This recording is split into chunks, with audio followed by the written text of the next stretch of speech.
कहते हैं बदलाव की शुरुआत जो होती है वो अपने घर से होती है और अपनी पंचायत से होती है और आपको बता दूं जम्मू कश्मीर की जनता को स्पेशली कि आपको एक बार फिर से जो है वोट डालने का अधिकार वापस से मिलने वाला है। अब आप सोच रहे होंगे कि अभी हाल ही में 2 चुनाव खत्म हुए, एमपी और एमएलए की इलेक्शन खत्म हुई है।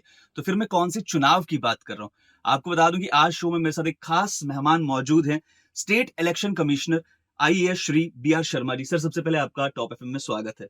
Thank you for calling me. Sir, अभी जैसे मैं बता चुका जनता को कि अब तीसरी बार जो है कि जनता को वापस से वोट डालने का अधिकार वापस से मिलने वाला है और मैं जम्मू कश्मीर की स्पेशली बात करूँ तो थर्ड टाइम जो है पंचायत राज के अंडर जो है जम्मू कश्मीर में इलेक्शंस होने वाले हैं। बट इलेक्शन से पहले एक प्रोसेस होता है जिसको हम इलेक्टोरल रिवीजन या समरी रिवीजन कहते हैं। तो कैसे प्रोसेस चल रहा है और क्या लास्ट डेट रहने वाली है कि लोग जो है अपनी करेक्शन करा सकते हैं और इस समरी रिवीजन के तहत जो है खुद को एनरोल करा सकते हैं? देखिए, जैसे आपने बिल्कुल वजह फरमाया कि फिलहाल पंचायत इलेक्शन होने वाले हैं और अभी लोगों ने पहले पार्लियामेंट में एमपी इलेक्ट करने के लिए वोट डाले हैं, फिर अपने असेंबली में एमएलए और जिसकी सरकार बनी है जम्मू कश्मीर यूनियन टेरिटरी में। अब हम पंचायत इलेक्शन की प्रोसेस, अब कोइंसिडेंटली क्या है, ये सारे प्रोसेस एक ही टाइम पे इकट्ठे हो रहे हैं और क्योंकि हमारी पंचायत का जो टेन्योर है वो भी खत्म हो चुका है और उसके बाद कोई कानूनी प्रक्रिया थी और उसको प्रोसेस को भी पूरा कर रहे हैं, तो अब साइमल्टेनियसली प्रोसेस शुरू। तो इस पूरे प्रोसेस का सबसे जो ये हार्ट एंड सोल कह लें इलेक्टोरल प्रोसेस का, वो होता है लोगों का राइट टू वोट, उसका कि वो अपना हक का जो वोट डालने का हक का इस्तेमाल कर सके। तो हमारे लिए एक अच्छी इलेक्टोरल, एक फेयर और जो साफ सुथरी इलेक्टोरल इस प्रोसेस के लिए बहुत जरूरी है, जिसमें से वो हर कोई नौजवान और युवती या जो भी हमारे यूनियन टेरिटरी का गवर्नमेंट ऑफ इंडिया का सॉरी इस देश का शहरी है, तो उसका जो 18 साल से जिसकी उम्र ज्यादा है और वो कंडीशन जो एलिजिबिलिटी फुलफिल करते उसका नाम, हमारी कोशिश है वो आना चाहिए। तो ये प्रोसेस इस समय हमारा शुरू है और ये अभी 6 दिसंबर से हमारा जो इसमें जो पंचायत इलेक्टोरल रूल्स को अपडेट करने का जो प्रोसेस शुरू हो चुका था। और ये भी बता दूं कि पिछली बार जो हमारी पंचायत इलेक्टोरल रूल्स थी, ये अपडेट हो चुकी है with reference to 1 January 2024 as a qualifying date, क्योंकि अब 1 साल पुरानी हो चुकी हैं, अब चुनाव आने वाले हैं। तो अब ये अपडेशन है विद रेफरेंस टू 1 जनवरी 2025 कि वो भी हर एक जो सिटीजन जो है जिसकी उम्र 1 जनवरी 2025 को 18 या उससे ज्यादा हो जाएगी, वो अपना नाम इसमें लिखवाने का हकदार है।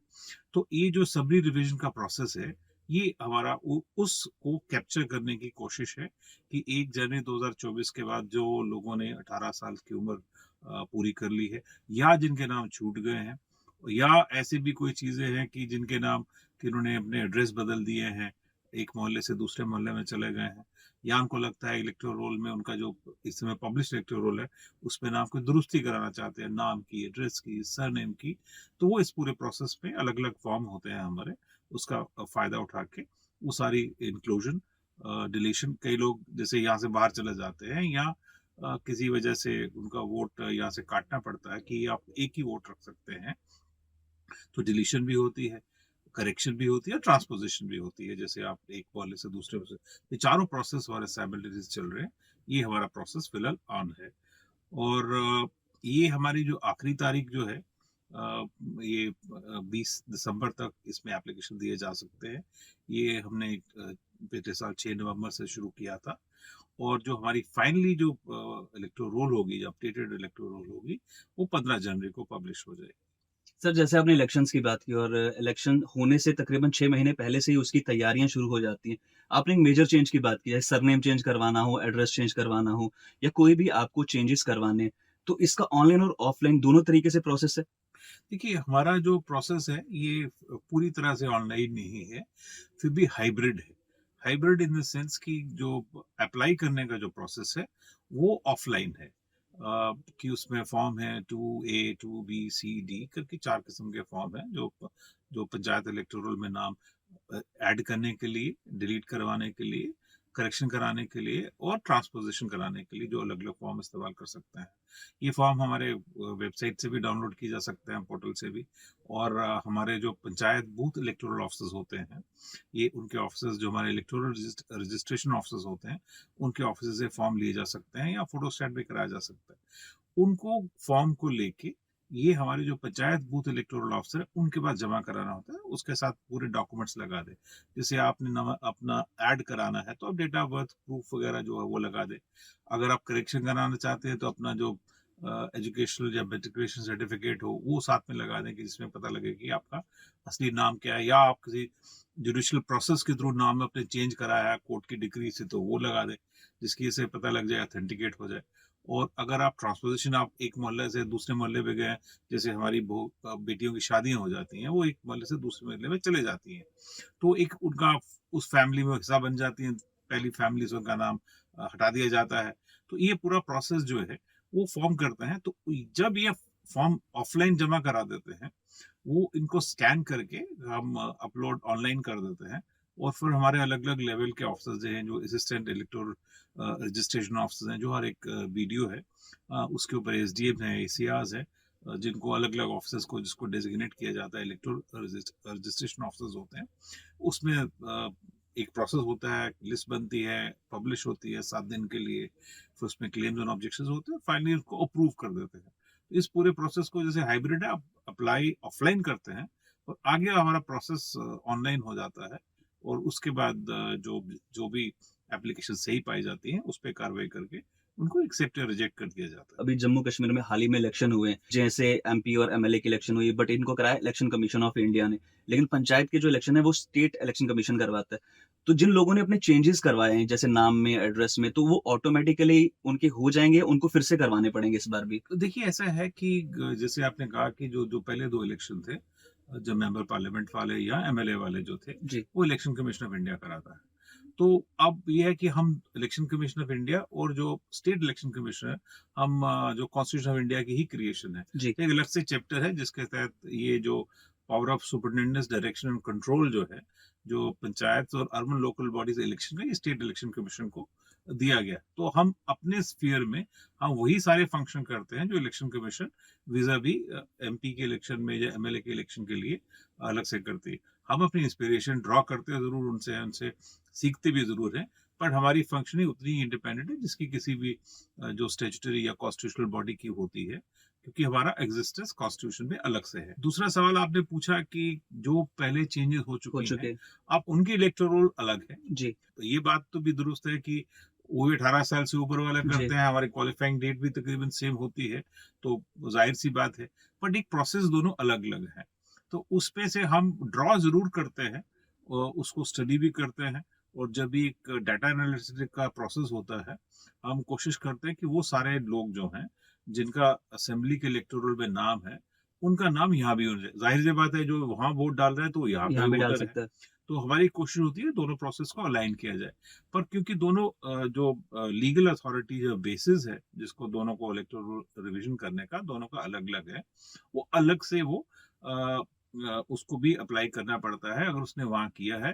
बट कई बार जहां पे हमें लगता है, तो जो इलेक्टोरल रजिस्ट्रेशन ऑफिसर, तो ईआरओ जो है, वो सो मोटो कॉग्निजेंस पे ले लेता है कि अगर वहां है तो ये यहाँ पे करके पब्लिश करके, पर जनरली लोगों को खुद अप्लाई उसमें अलग से करना पड़ेगा। सर मैक्सिमम मैं देखता हूँ और लोग भी ये शिकायत करते हैं कि हमने अपनी फॉर्मेलिटीज़ तो जो हैं वो एक्यूरेट दी होती हैं, पर जब आईडी कार्ड या वोटर कार्ड बन के आता है, उसमें कभी नाम गलत हो जाता है या एड्रेस गलत हो जाता है। मेरा सवाल आपसे ये है कि आपको क्या लगता है कि इसमें टाइम और सोर्सेज़ दोनों का वेस्टेज होता है? क्योंकि दोबारा से अगर प्रोसेस करना होगा तो उसमें वेस्टेज होगा। तो इसको कैसे रोका जा सकता है? और क्या कहाँ पे ग्लिच करता है ये?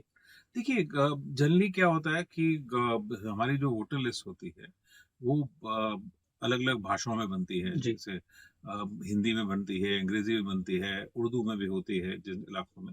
तो इसमें काफी सारे प्रोसेस ट्रांसलिट्रेशन के भी इन्वॉल्व होते हैं। तो उस प्रोसेस में कई बार ये चीजें आ जाती हैं, और खासकर जब आप उर्दू से अंग्रेजी में जा रहे हैं, अंग्रेजी से उर्दू में जा रहे हैं, जी, तो इस लैंग्वेज में, क्योंकि डाटा एंट्री तो एक ही भाषा में होती है, बाद में जनरली ट्रांसलिट्रेशन का प्रोसेस होता है।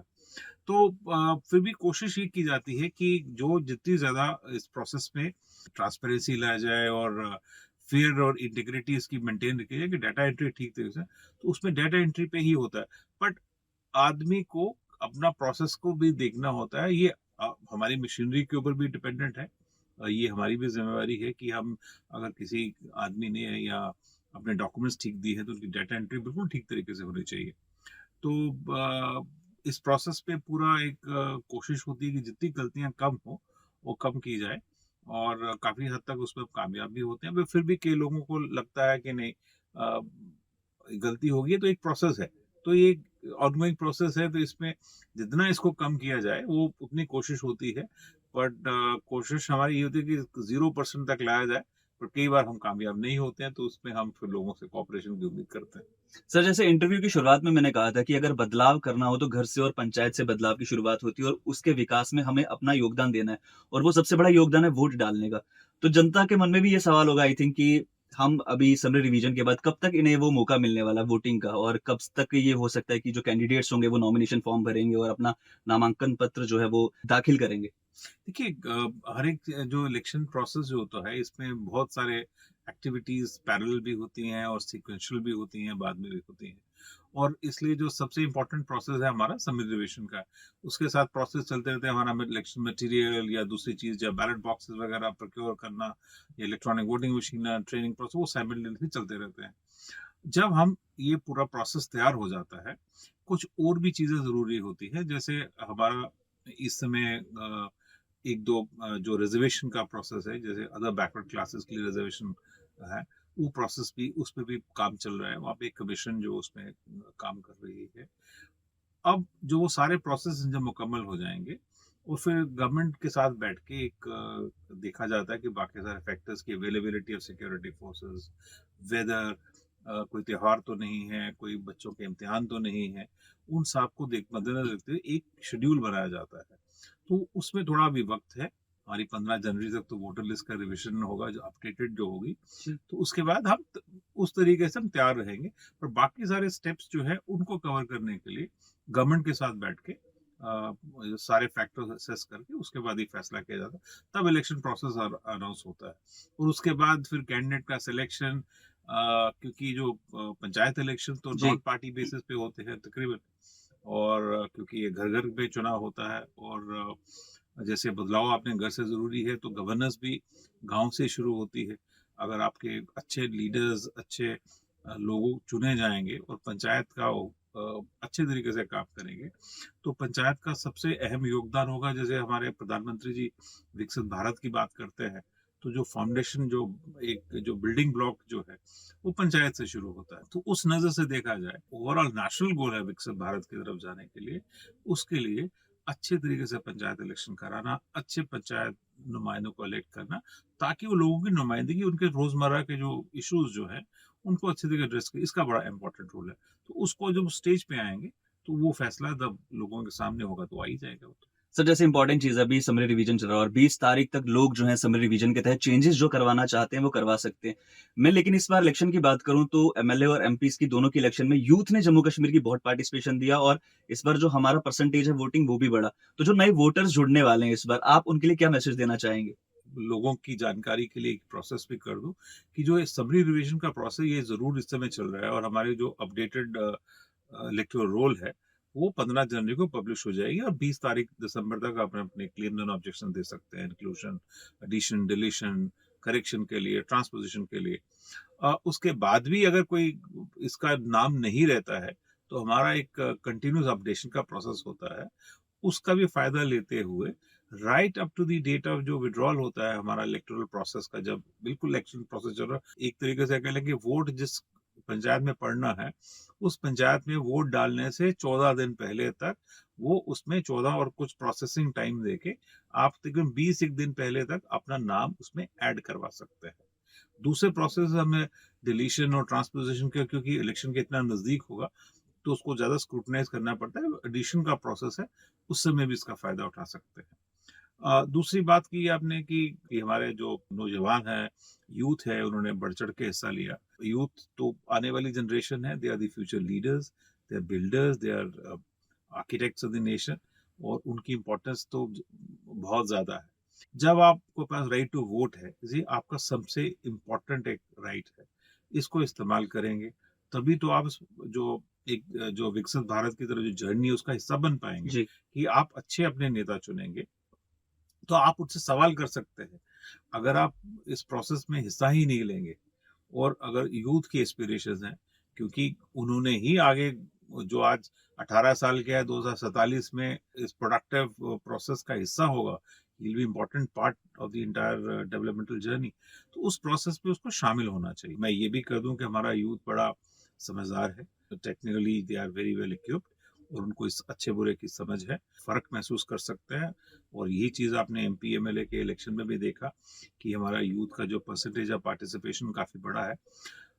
बट आप अगर उनकी करें तो पंचायत की इलेक्टोरल, क्योंकि जैसे जैसे ग्रास रूट डेमोक्रेसी होती है, जो लेवल ऑफ पार्टिसिपेशन कहीं और ज्यादा बढ़ जाता है। जी। तो अगर उनका 50-55 एवरेज प्रोसेस रहता है वोटर पार्टिसिपेशन का, पंचायत में 80% से ऊपर चला जाता है। तो आप समझ लोगों में कितना कीननेस होती है, कितना उस पर इंटरेस्ट लेते हैं। तो उसमें यूथ भी इंटरेस्ट लेता है, ये तो साफ जाहिर है। और अगर खुद उस प्रोसेस में अगर लीडरशिप की कमान संभालें, तो nothing can be better than that. तो समरी रिवीजन चल रहा है और 20 दिसंबर 2024 से पहले-पहले आप जो हैं समरी रिवीजन का हिस्सा बन सकते हैं। कोई भी आपको चेंजेस करवाने हैं, आप करवा सकते हैं। और ये सारी इन्फॉर्मेशन आज हमारे साथ शेयर की है state election commissioner IAS Shri B R Sharma ji ने। Sir thank you so much अपना कीमती टाइम हमारे लिए निकालने के लिए और इतनी सारी इन्फॉर्मेशन हमारी जनता के साथ शेयर करने के लिए। जी, जी। Thank you thank very you much sir. जी, थैंक यू।